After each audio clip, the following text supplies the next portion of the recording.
Salmo 14. Dice el necio en su corazón, no hay Dios. Se han corrompido, hacen obras abominables, no hay quien haga el bien.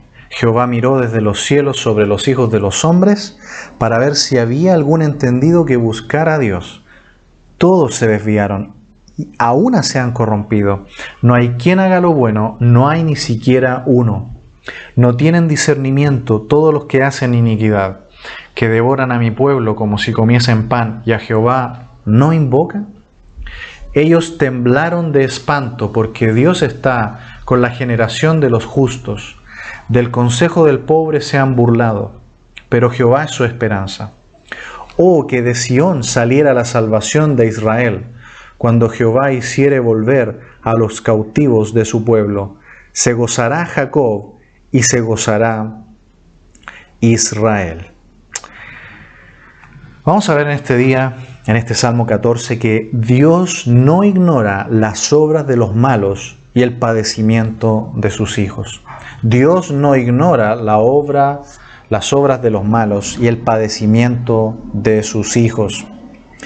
En este verso 1, yo creo que lo hemos notado, es un pasaje que nos recuerda la epístola de Pablo a los romanos. Pablo cita este pasaje para explicar que la naturaleza humana está depravada. Y los versos 2 y 3 prueban esta declaración. Dice en primer lugar el versículo 1, dice el necio en su corazón, no hay Dios. El ateísmo, como lo podemos ver aquí representado, es necedad que sale del corazón del hombre, mientras que un agnóstico dice que no sabe si hay un Dios, no tiene evidencia para creer en un Dios. El ateo, por otra parte, es alguien que dice no a Dios, o declarado a sí mismo como alguien sin Dios. Y aquí en este Salmo 14 se le llama que es un necio, porque piensa en contra de la razón y por ende también va a actuar en contra de la razón. Es un ateísmo llevado a la práctica, porque no enfatiza solamente la creencia, sino la vida de como si Dios no existiera, y viven de esa manera. Dios es quien da la base moral, y cuando no crees en Dios, entonces no tienes una base moral y se vive como si Dios no existiera. El sabio es todo lo contrario. El sabio teme a Dios y se aparta del mal. Ama a Dios y guarda sus mandamientos. Sigue diciendo el versículo, se han corrompido, hacen obras abominables. Aquí lo que marca la corrupción en el ser humano es su alejamiento de Dios.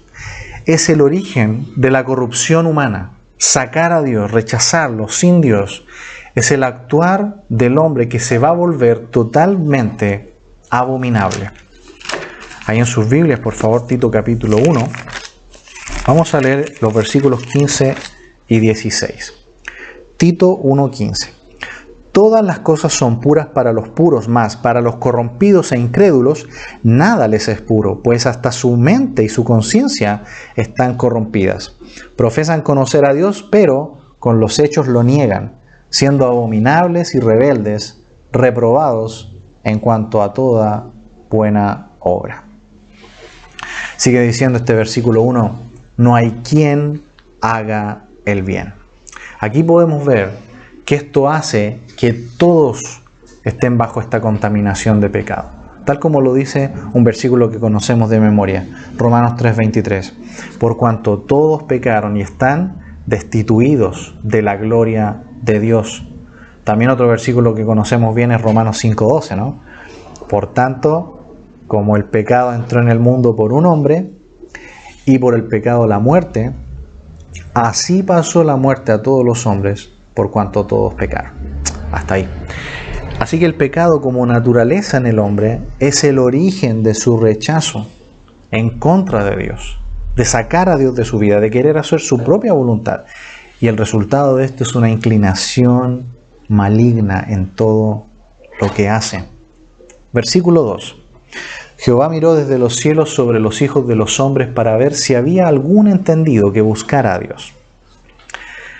La primera parte del versículo, el primer verso, dice, Jehová miró desde los cielos sobre los hijos de los hombres. Aquí podemos ver el ojo de Dios que puede ver desnudo, tal como lo dice Hebreos capítulo 4. Él puede ver desnudamente cualquier corazón, cualquier mente, y sabe perfectamente lo que hay dentro del corazón de cada uno. Y Él mira. ¿Y qué dice a continuación? Buscando ¿para qué estaba mirando? Para ver si había algún entendido que buscara a Dios.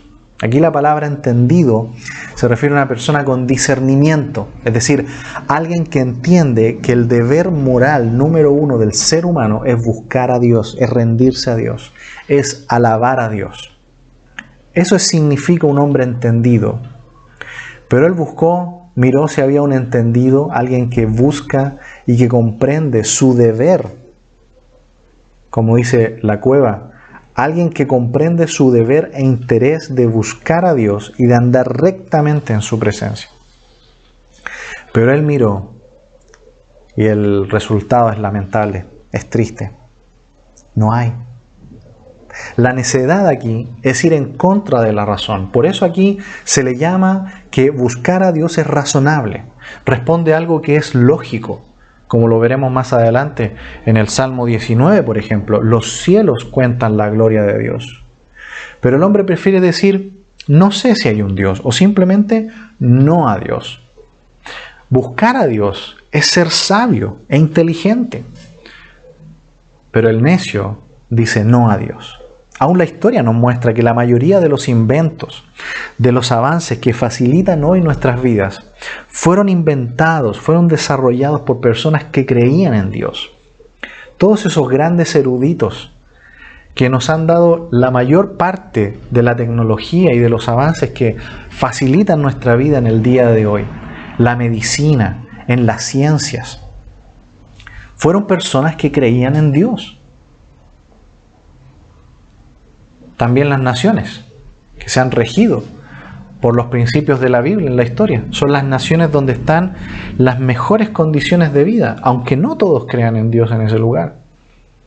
Desde la antigüedad, las naciones y pueblos que rechazan a Dios y donde se rechaza la Biblia y sus principios, solamente hemos visto que desarrollan lo peor de la humanidad, lo peor del ser humano.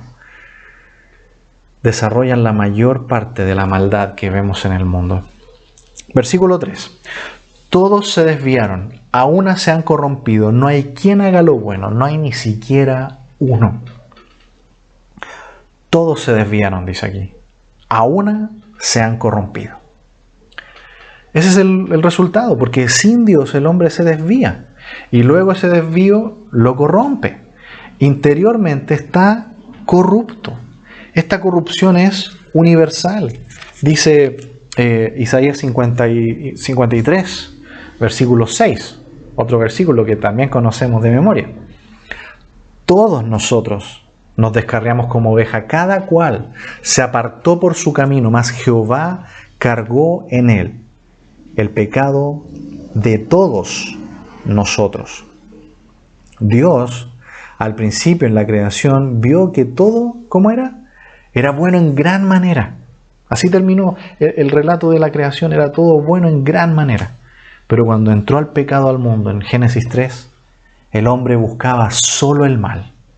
Por eso que Génesis también, pero capítulo 6, versículo 5, nos muestra el contraste, que es muy triste. Dice, y vio Jehová que la maldad de los hombres era mucha, dice ahí, en la tierra, y que todo designio de los pensamientos del corazón de ellos era de continuo solamente el mal. Sigue diciendo el versículo, no hay quien haga lo bueno, no hay ni siquiera uno. Ese es el resultado de la visión de Dios mirando este mundo. Sin Dios las acciones resultan en un interior del hombre corrompido. Y todo lo que salga hacia afuera también va a ser corrupto. Si el árbol está podrido por dentro, va a dar fruta corrupta. Por eso no esperemos ni busquemos modificar la conducta de una persona no creyente. Porque si bien no es malo hacer eso, lo más importante es llegar al corazón con el Evangelio, para que esa persona se arrepiente y venga a Cristo para su salvación. Tratar de modificar la conducta es algo que podemos estar cayendo en un peligro también en cuanto a nuestros niños. Para los que somos papás y tenemos niños pequeños, recordemos que nuestros niños no nacen creyentes. Ninguna persona que hoy día es salva nació siendo salvo. Por lo tanto, nuestros hijos tampoco. Todos en un momento creímos en Cristo como nuestro Señor y Salvador por su gracia. Él llegó a nuestras vidas y transformó nuestras vidas y nos hizo nuevas criaturas. Y nosotros como padres creyentes podemos caer en el error de producir una regeneración externa. Y note la expresión que uso, regeneración externa. Eso no existe. La regeneración es interna. Es algo que ocurre en el corazón del ser humano. Por lo tanto, con nuestros niños, al mismo tiempo que corregimos sus acciones externas, recordemos que el problema es el corazón no regenerado. La corrección debe ir, por tanto, no solamente a la acción, sino ir al corazón luego, constantemente lanzando la semilla y diciéndole, ¿ves? Por eso necesitas a Cristo. ¿Ves por qué eres desobediente? ¿Ves por qué tu corazón se rebela? Porque necesitas a Cristo.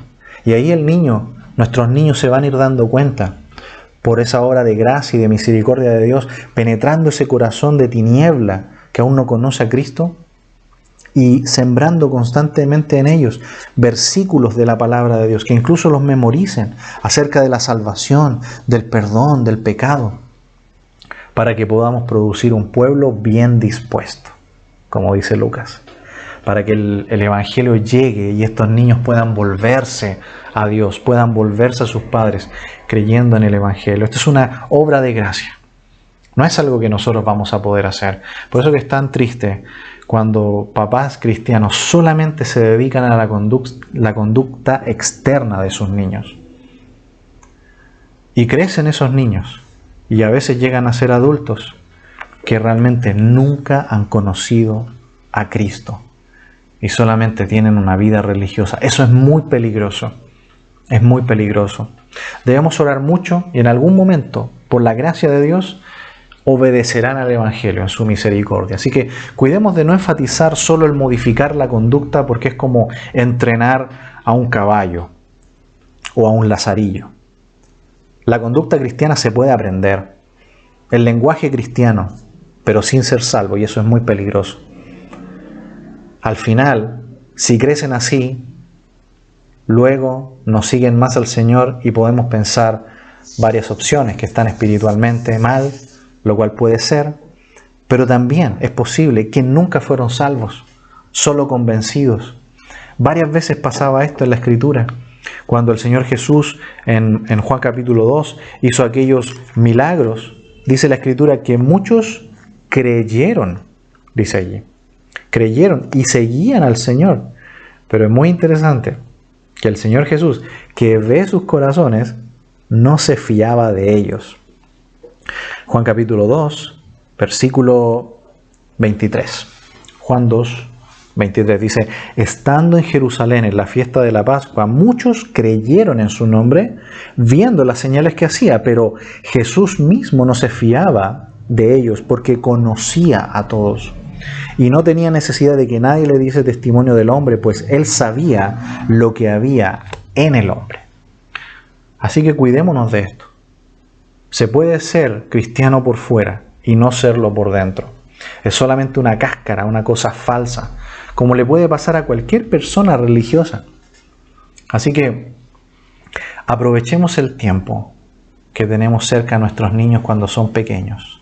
Y no solo enfaticemos una ciega obediencia y modificación de la conducta, sino hablar a sus corazones con el Evangelio. Siempre explicar la historia de Jesús, su vida perfecta, su muerte, su resurrección y el pecado, el cielo, el infierno y el Señor obrará en su gracia. Yo personalmente también creo que el creyente verdadero persevera, pero no porque tiene fuerza en sí mismo. Perseveramos porque Él nos preserva y no se aparta para siempre. Podemos tener muchas luchas, pero siempre volvemos, incluso hasta arrastrándonos, pero volvemos. Por eso Jesús dijo en Juan 10, mis ovejas oyen mi voz y me siguen. Venga a Cristo en el día de hoy, si usted no ha conocido a Cristo. Si usted ha escuchado acerca del Evangelio y aún no ha creído, quizás usted está rechazando hasta el día de hoy a Cristo, pero venga a Él. Venga a Él por la limpieza de sus pecados, por su salvación, y será recibido. Si viene con arrepentimiento y pidiendo la salvación por la fe, Él no le va a echar fuera. Jesús no echa fuera a nadie, que venga a Él. Jesús dijo, el que a mí viene no le echo fuera. Versículo 4. ¿No tienen discernimiento todos los que hacen iniquidad, que devoran a mi pueblo como si comiesen pan y a Jehová no invocan? Aquí en estos versículos 4 al 6 vamos a ver una amonestación muy severa sobre los pecadores y perseguidores. En primer lugar, la pregunta dice, ¿no tienen discernimiento todos los que hacen iniquidad? Aquí vemos que el incrédulo no ve el mal moral que hace, no ve la maldad de sus acciones y justifica cualquier acción pecaminosa como neutra o buena. Nunca va a decir es algo abominable delante de Dios, mucho menos delante de Dios. Esto muestra que no es ignorancia solamente, sino que una práctica abierta de la maldad. Muestra su total indiferencia de Dios. Por lo tanto, el discernimiento es inexcusable acerca de su maldad ante Dios, pero no quieren reconocer entre bien y mal. Por ejemplo, Romanos capítulo 1, versículo 20.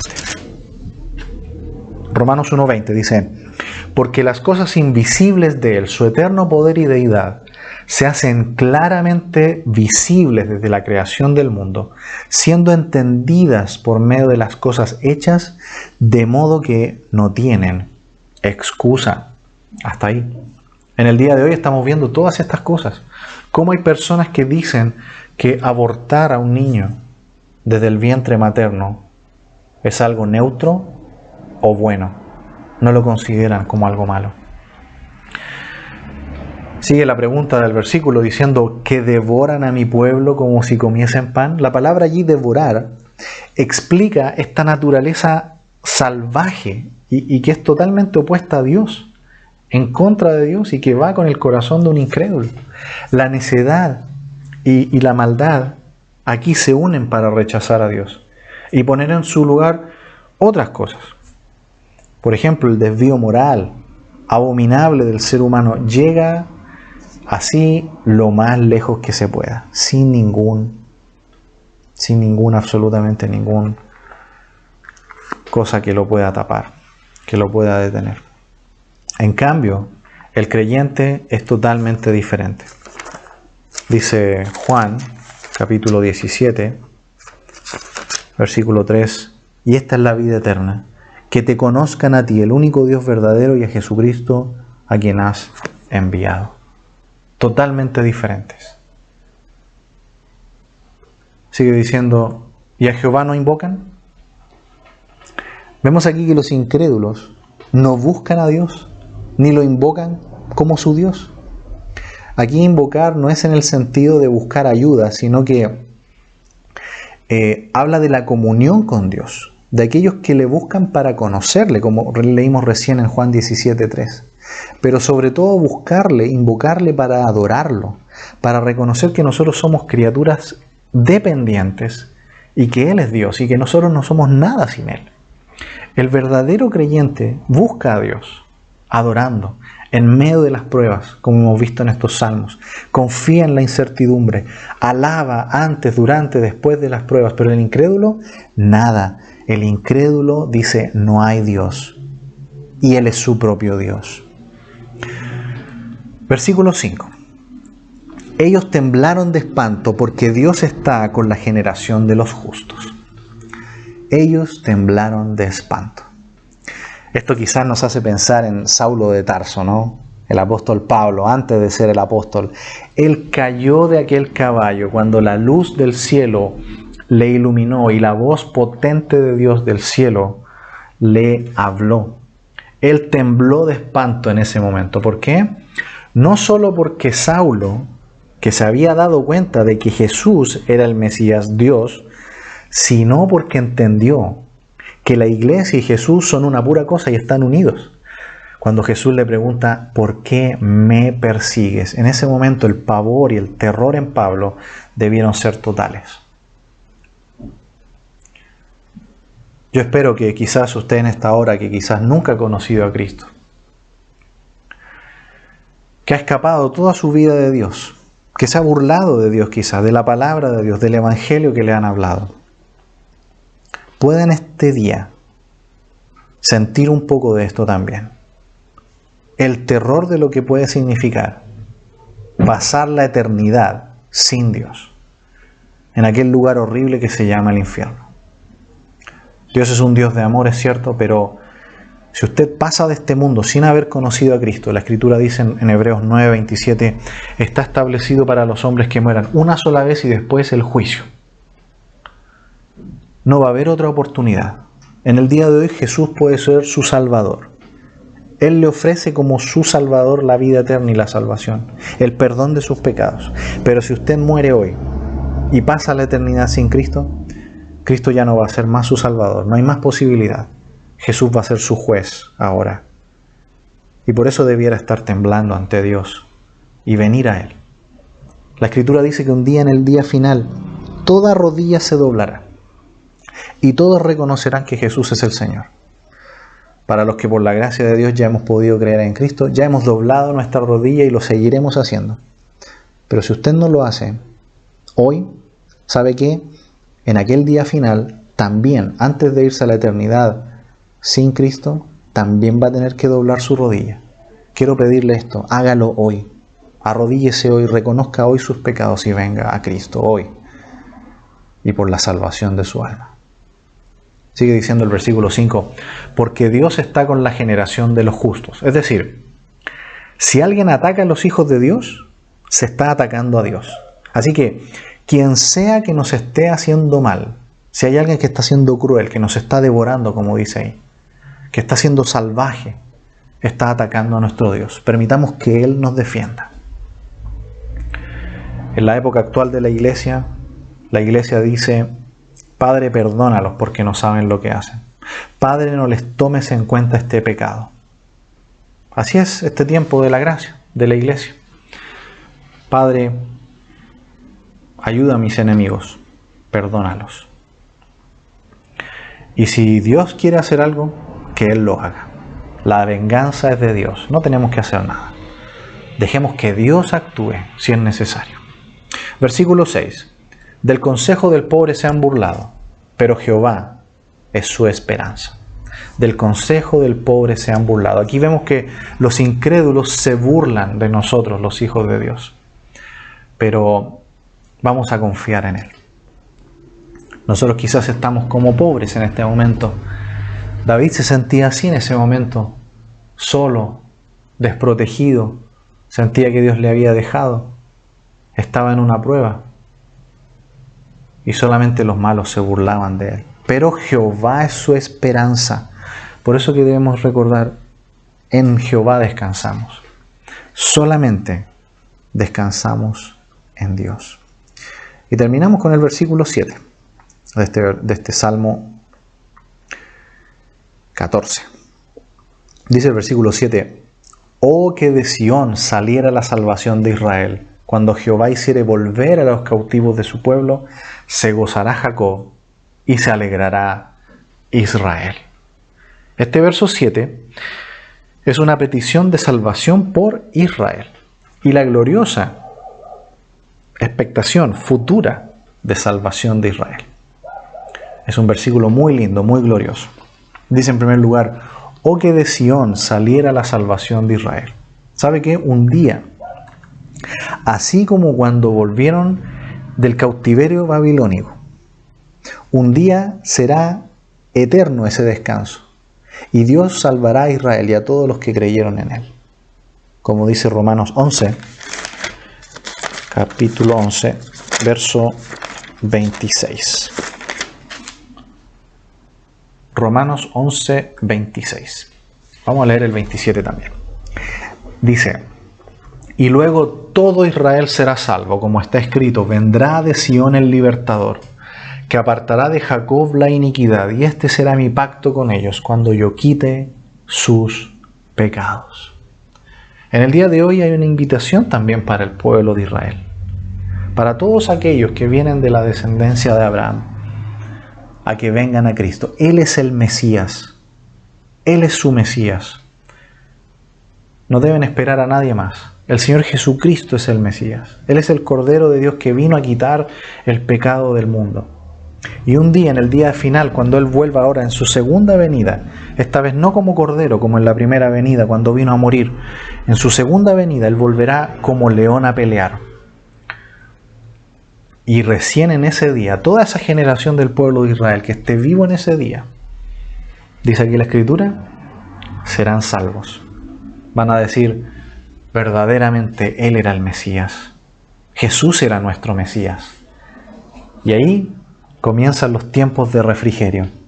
El reino de Cristo sobre la tierra, el reino milenial, en el cual la iglesia, como la esposa preciosa del Rey Jesús, vamos a servir como reyes y sacerdotes. Cuando Jehová, sigue diciendo el versículo 7, hicieres volver a los cautivos de su pueblo. El Señor va a devolver un día la prosperidad al pueblo de Israel.